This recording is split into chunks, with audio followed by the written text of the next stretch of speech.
우리 계속해서 마태복음 10장으로 건너가 볼게요. 10장 1절 말씀. 우리 지난 시간에 계속 이어서 좀 바쁩니다. 오늘 안 할 수는 없고 반드시 해야만 하겠기에 우리가 사명남에 또 10장 1절을 펴서 같이 읽어보았으면 좋겠습니다. 자, 마태복음 10장 1절 같이 읽습니다. 시작. 예수께서 그의 12 제자를 부르사 더러운 귀신을 쫓아내며 모든 병과 모든 약한 것을 고치는 권능을 주시니라. 아멘. 사실 영적인 분별력이 없는 의학으로 귀신을 쫓아내기는 어렵죠. 그것을 또 여러 병명을 붙여가지고 해결되지 않은 질병으로 분류해 버리니까요. 귀신을 쫓아내는 것은요, 영적 분별력이 있는 교회가 담당하는 거죠. 모든 병과 약한 것을 고치는 권능을 주십니다.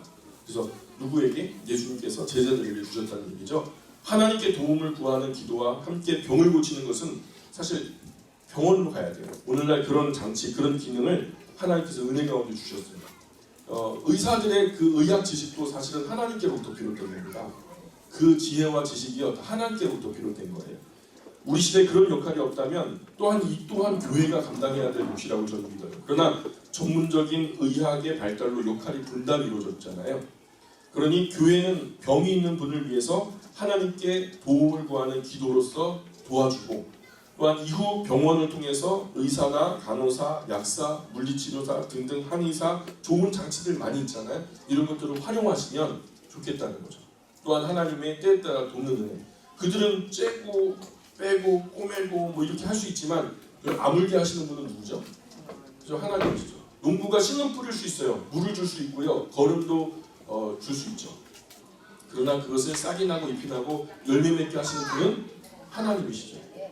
우리는 아무것도 아니에요. 결국 모든 것을 치료하시고 열매 맺게 하시는 하나님이 영광 받으실 분이라고 저는 믿습니다. 이건 나약한 게 아니에요. 지금 여기서 약하다, 여기서 모든 병과 약한 것을 고치는 권능을 주시니라, 약하다라는 것이 나오는데, 나약하다라는 말이 아니라 말라키아라는 단어로 쓰여졌는데요. 아마도 정신적으로 약한 것을 의미하는 것 같아요. 우리가 살다 보면 어느 날 모든 것을 다 할 수 있을 것 같아요. 컨디션이 좋고 잠도 푹 자고 맛있는 것도 많이 먹었으면요, 사기가 중천하죠. 뭔가 태산이라도 그냥 옮길 수 있을 것 같은 용기를 얻다가도 어느 날 우리가 침체되고 몸도 축축 늘어지고 막 피곤이 극치에 다다르면 어느 날에는 진짜 손가락 하나 까딱하는 것이 싫을 때가 있죠. 그죠? 이 김장 끝에 우리 어머니들 그렇죠. 아닌가 봐요. 우리 김장 안 하시나요? 육체적으로, 감정적으로, 정서적으로 무리가 되면요, 몸도 아파오지만요, 우리의 몸과 함께 마음도 정신도 약해지고 영혼 또한 침체가 되거든요. 이런 때는 곁에 건강한 사람이 있으면 큰 도움이 됩니다. 우울한 감정 속에서 판단하면 좋은 판단이 이룰 수 있을 수 없죠. 용기를 옆에 건강한 분이 계시면요, 우리가 용기를 얻어요. 그래, 지금은 잠깐 힘든 순간이지 이거 회복되면은 또 좋아질 거야, 이런 희망을 얻게 되는 것이죠. 제자는 그런 일을 하는 사람이라는 거죠. 건강한 정체성을 가지고 약해진 사람들 옆에 서서 그들에게 건강하고 거룩한 영향력을 미쳐야 할 사람들, 거룩한 영향력의 사람들이 바로 예수님의 제자들이라는 것을 우리를 가르치고 있습니다. 현재 일반 지식의 기초 소양과 교육은 학교가 감당하고 있죠. 무엇을 배워야 한다면 지금 학교로 가지 않습니까? 교회는 본질에 집중하면 되는 거예요. 치료는 병원에서, 교육은 학교에서, 그죠? 전에는 이 모든 것을 교회 안에서 다 했어요. 이제 업무 분장이 이루어졌고, 기초 소양 교육과 뭐 이런 지식에 대한 교육은 학교에서 지금 하고 있고요. 치료는 병원에서 하면 되고요. 그렇다고 너무 병원에 의존하면 안 되죠. 너무 병원에만 의존하면서 뭐 좋은 의사 따라다니고 그러면 안 되는 거죠. 우리가 자기 몸과 건강을 스스로 돌보지 않으면 의사도 하나님도 돕지 못해요. 맨날 안 좋은 것 먹고 병거리를 진만하면서 잠도 안 자고 몸의 기능이 회복될 시간도 주지 않으면서, 그러면서 건강하기를 위해서 열심히 기도하면 되겠어요? 그러면서 좋은 병원 찾아가봤자 무슨 의미가 있겠어요? 우선 의사가 돕기 전에, 우선 우리 정신적으로 피폐하기 전에 피폐하지 않을 수 있잖아요. 그죠? 몸을 건강하게 사용할 수도 있잖아요. 그렇게 우리가 스스로를 돌보면서 살아가면 하나님께서 말씀하신 거룩한 영향이 중심에서 믿습니다. 의사는 성경의 표현을 빌리자면 병 고치는 은사를 갖고 있는 사람이죠. 의사에게 병든 곳을 치료받는 것은 창피한 일이 아닙니다. 그 의학의 지식과 지혜도 하나님으로부터 비롯된 선물이죠. 활용해야 돼요. 신비하게 용하게 고치는 거 좋은 거 아니에요. 뭐 무당이 굿하면은 아픈 것이 떠나갔다. 뭐 이런 이야기들 어르신들 많이 하셨어요. 어렸을 때 많이 들었거든요. 마을에서 굿하고 나면 아픈 것이 떠나가더라. 근데 그것은 궁극적인 치료가 될 수 없어요. 귀신을 달래는 거거든요. 결국엔 귀신이 그거보다 더 많이 들어와서 그 가정과 가문을 어렵게 하겠죠. 그것은 작은 떡고물을 주고 큰 것을 얻겠다는 악한 사탄의 꾀입니다. 우리 하나님은요 영원한 고침을 주시는 분이세요. 사실 우리 몸엔 매일 밤 신비하게 고쳐주고 있어요. 몸에 쌓인 독은 해독해 주시고 또 잘못 들어간 안 좋은 성분은 배제시켜 주시고 연약한 부분은 새롭게 해주시고 그런데 정상적인 회복 속도로도 어찌할 수 없을 때 그때 병이 나는 거거든요. 그때는 병원에 가서 적극적으로 치료하는 것도 하나님의 은혜의 방법이라고 저는 믿습니다. 자, 10장 2절, 3절, 4절 같이 읽어보겠습니다. 10장 2절, 3절, 4절 시작. 열두사를 이름이니 베드로라는 시몬을 비롯하여 그의 형제 안드레와 세베대의 아들 야고보와 그의 형제 요한 드림과 바르로니 도마와 세리마테 알페의 아들 야고보와 다데오 하나니 시몬 및 가룟유다 곧 예수를 판 자다. 우리 바울성경학교 예전에 하셨던 분들 제가 이거 꼭 외우자고 막 말씀드렸죠. 베아냐요 빌바도마 야다시가 이거 아시죠? 12제자들 이름 그죠? 외우세요. 바돌로메 여러분 뭐 하시는 분인지 아세요? 잘 우리가 기록이 없어요. 남아있지 않고 뭐 열심히 하셨는데 기록이 없어서 잊혀질 수도 있고요. 그러면 하나님께서 큰 상 주시겠죠?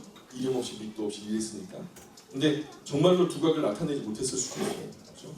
열심히 일했는데 기록이 없는 것인지 아니면 정말로 열심히 안 했는지는 잘 모르겠지만 뭐 바돌로메라는 제자분이 어떤 일을 했는지 잘 모르겠어요. 도마는 우리가 의심 많은 도마 하면서 늘 즐겨 얘기했잖아요. 잘 알아요. 이 책의 저자 세리, 레위, 마태 자기 이름 잘 써놨죠. 그 다음에 알페오의 아들 야고보 다데오 다른 말로 유다라고도 부르기도 해요. 가룟 유다 아닌 유다, 그죠? 유다가 둘이에요. 가룟 유다 아닌 유다. 이 다데오를 두고 하는 말이죠. 다데오는요 페르시아 지역에서 선교하다 순교했어요. 과거 페르시아, 현재 이란에서 터키로 넘어가는 길목, 이란과 터키의 경계 부분에 그 길목에 보면은 다데오 순교 기념 교회라는 교회가 있어요. 마가복음 2장 14절에 보니까 마가복음 2장 14절에는 이렇게 쓰여져 있어요. 알페오의 아들 레위가 세관에 앉아 있는 것을 보시고 레위는 누구죠? 마태죠. 마태는 우리가 지금 마태복음 썼던 그분이 마태잖아요. 세리 마태. 또 다른 말로 유대식으로 레위라고 했던 거죠. 자, 그런데 여기에 누구의 아들이래요? 마가복음 2장 14절에 알페오의 아들 레위라고 그래요. 그럼 지금 우리가 읽었던 마태복음 10장 2절부터 4절까지 보면은 알페오의 아들이 나오죠. 알페오의 아들이 누가 있죠? 알페오의 아들 야고보와 다데오가 있잖아요. 그럼 여기에 누구도 포함되어야 되는 거예요? 바로 앞에 마태도 알페오의 아들인 거죠. 그래서 어떤 분은 알페오라는 아버지 이름이 동명이인이라고 추측하는 분도 있어요. 또 어떤 분은 다른 알페오라고 부연해서 그렇게 됐다면 만약에 그 아버지의 이름으로 뭐 알페오의 아들이라고 같은 동명이인이었다면은 다른 곳에서 표기했던 것처럼 다른 알페오의 아들 뭐 이렇게 표현했을 거라는 거죠. 근데 지금 여기서는 세 분이 한 형제라는 것을 그래서 주장하기도 해요. 세베대의 아들 야고보와 요한, 알페오의 아들 야고보와 다데오처럼 확실히 구분짓기 위해서 아버지의 이름을 붙이는 거거든요. 왜냐하면 같은 이름이 많으니까. 예수님 당시에 예수라고 하는 이름도 갈릴리 지역에 많이 발견되고 있어요. 그 예수님인지 알기 위해서 누구라 그래요? 나사렛 예수다 이렇게 말하잖아요. 그런 것처럼 이름을 구분짓기 위한 거예요. 저의 생각은 야고보와 다데오와 함께 마태도 한 형제인 것으로 보는 것이 타당하다라고 여겨요. 자, 4절에 보니까 가나나인 시몬 및 가룟 유다 곧 예수를 판 자라. 지난주 주보 혹시 유심히 보셨던 분 있으면 성경 번역 바로잡기 섹션에서 번역 비평 다뤘던 이 부분을 다뤘거든요. 가나나인 헬라어로 카나나이오스라고 이제 단어가 쓰여져 있는데 가나안인이라고 여기 번역됐잖아요. 이 잘못된 번역이라고 말씀드렸어요. 가나안인이면 이방 사람이죠.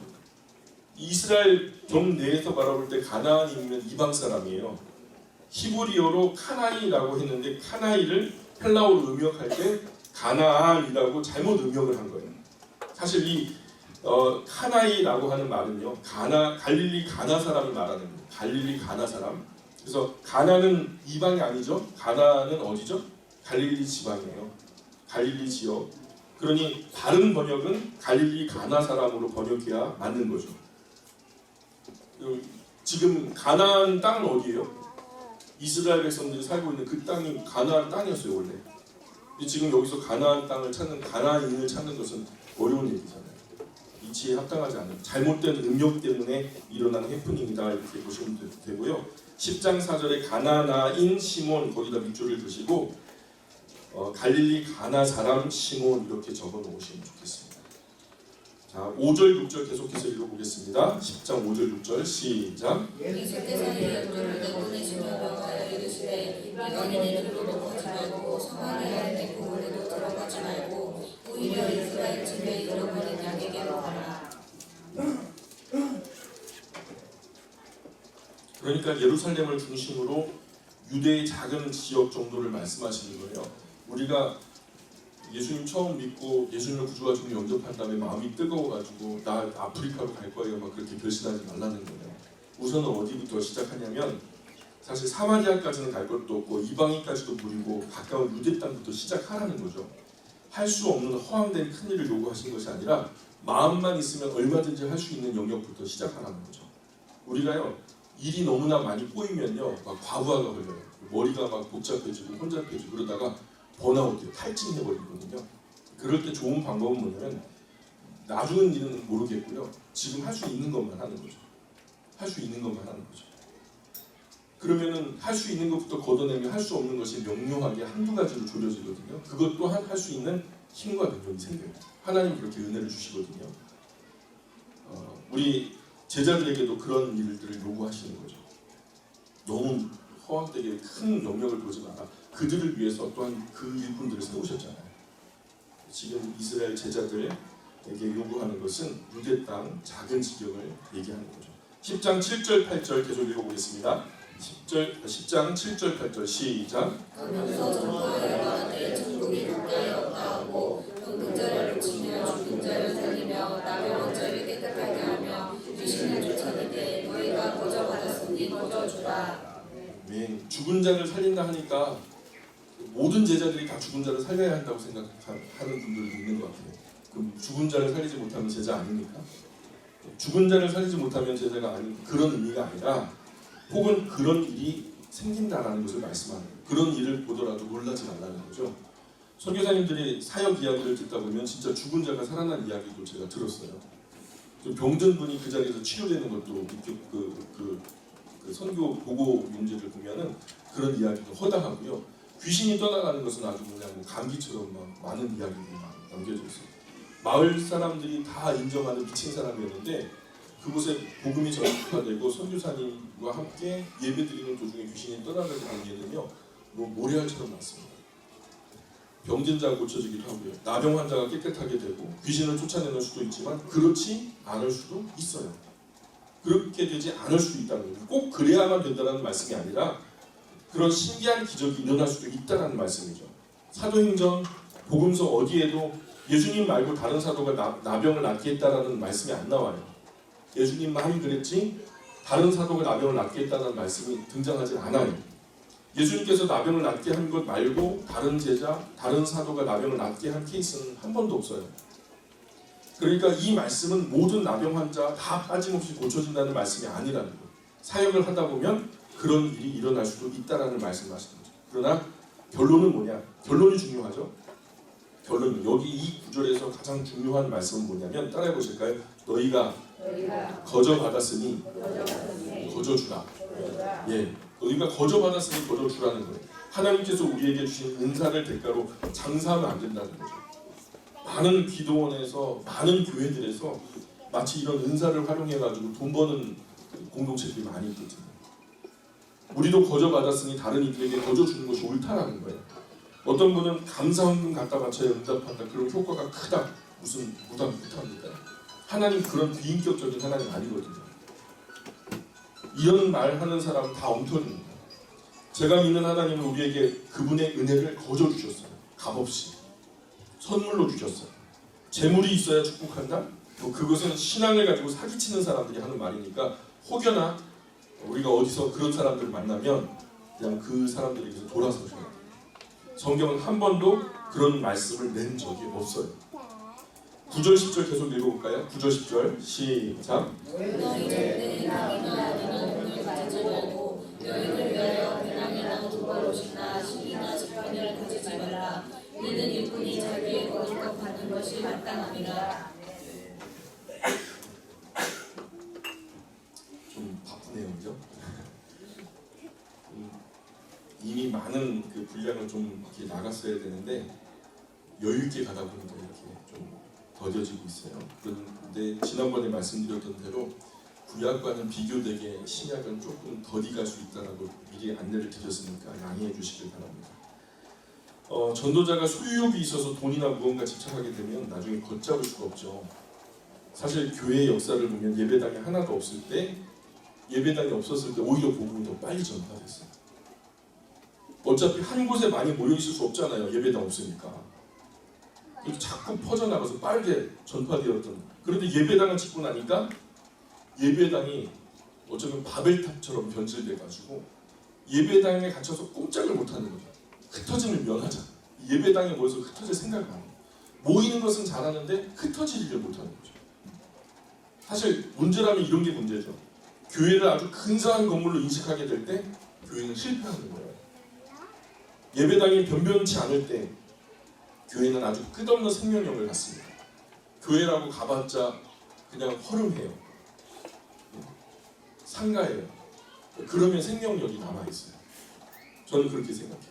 우리 교회도 조심할 부분이 하나님이 은혜 주셔서 우리가 예배드리는 이 처소가 확장되어지고 더 좋게 되면요, 거기에 갇혀서 우리가 고립될까 봐. 근데 성경이 말하는 처음 교회들은요, 야성을 가지고 있어요. 광야에서도 예배를 드렸고요, 토굴 속에서도 예배를 드렸단 말이에요. 예배당 짓는데 너무 돈도 열정도 많이 들어가고 있어요. 지금 한국 교회가. 어떤 교회는 목사님 생활비도 안 주고 예배당 짓는데요. 제가 아는 어떤 목사님 말씀하셨어요.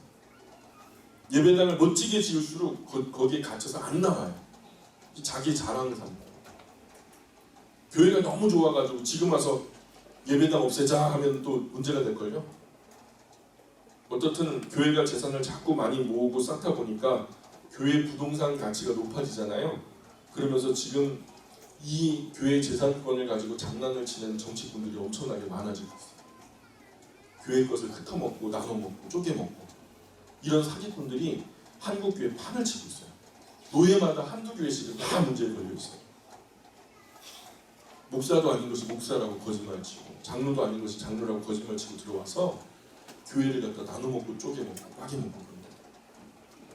조심하셔요. 왜냐하면 여기 떡고물이 있으니까.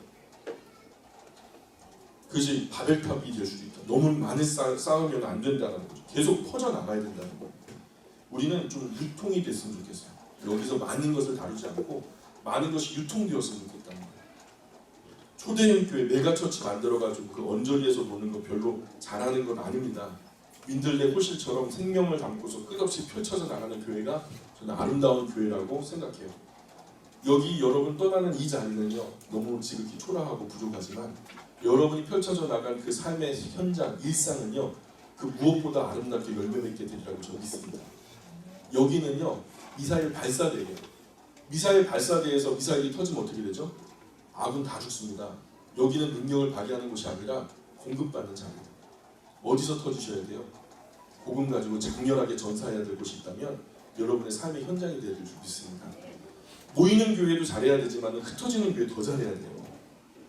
모여서 말씀 보고 흩어져서 전하고, 모여서 말씀 보고 흩어져서 그 말씀대로 살고, 예배당에 모여서 예배하고 성경 공부하고 일상으로 흩어져서 열심히 예배자로 살고 성경을 전하는 그런 교회가 멋진 교회가 될 줄 믿습니다. 너희 전대에 금이나 은이나 동을 가지지 말고 여행을 위하여 배낭이나 두벌 옷이나 신이나 지팡이를 가지지 말라. 전대는 뭐죠? 전대는 돈주머니죠. 요즘 말로 지갑에 현찰 두둑하게 챙겨가지고 복음 전하지 말라는 얘기예요. 배낭은 트렁크, 그죠? 두벌 옷도 당신은 꽤 큰 재산일걸요. 신, 지팡이 모두 어떤 안전 대책을 세우고 떠나는 모양새잖아요. 그러면 하나님께서 무슨 일을 하시겠어요?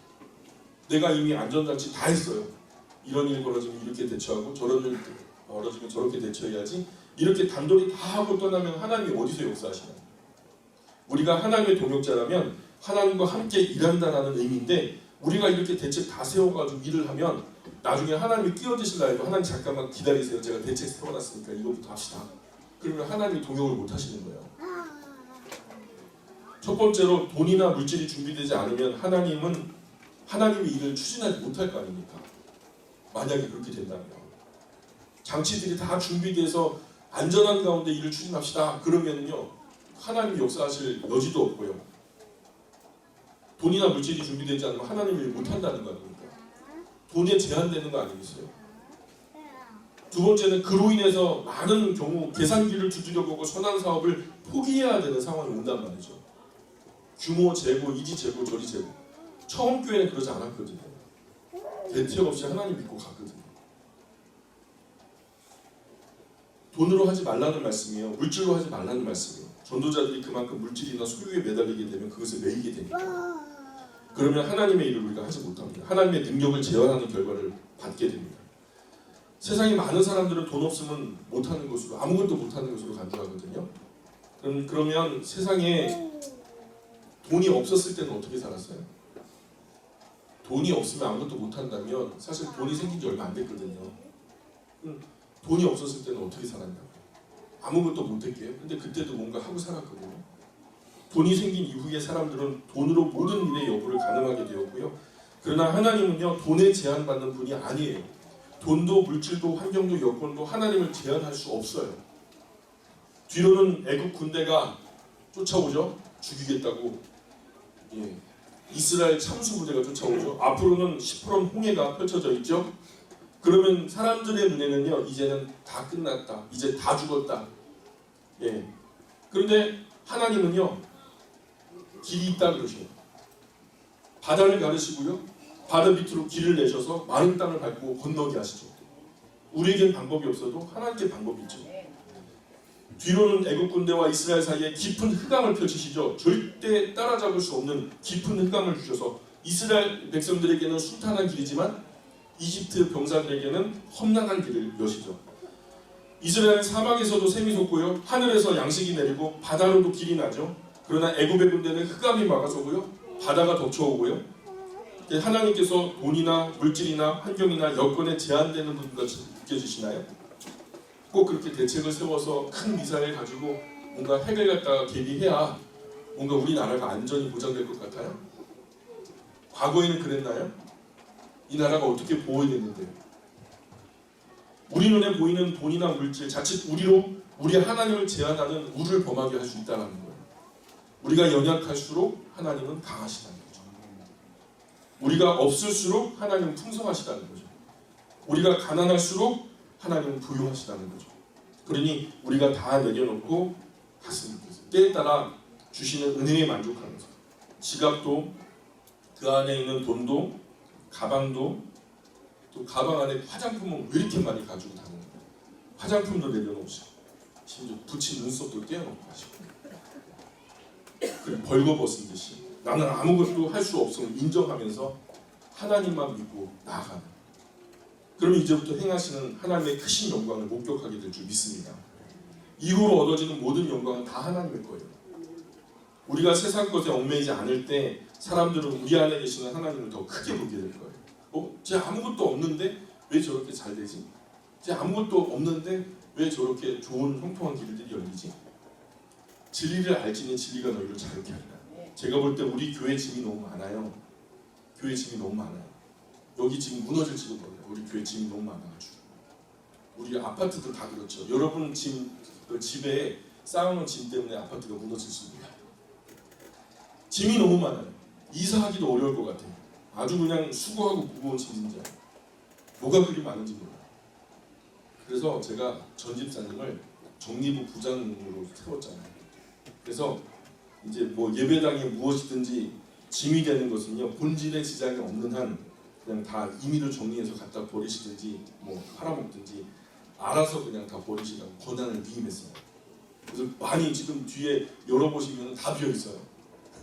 많이 버리셨어요.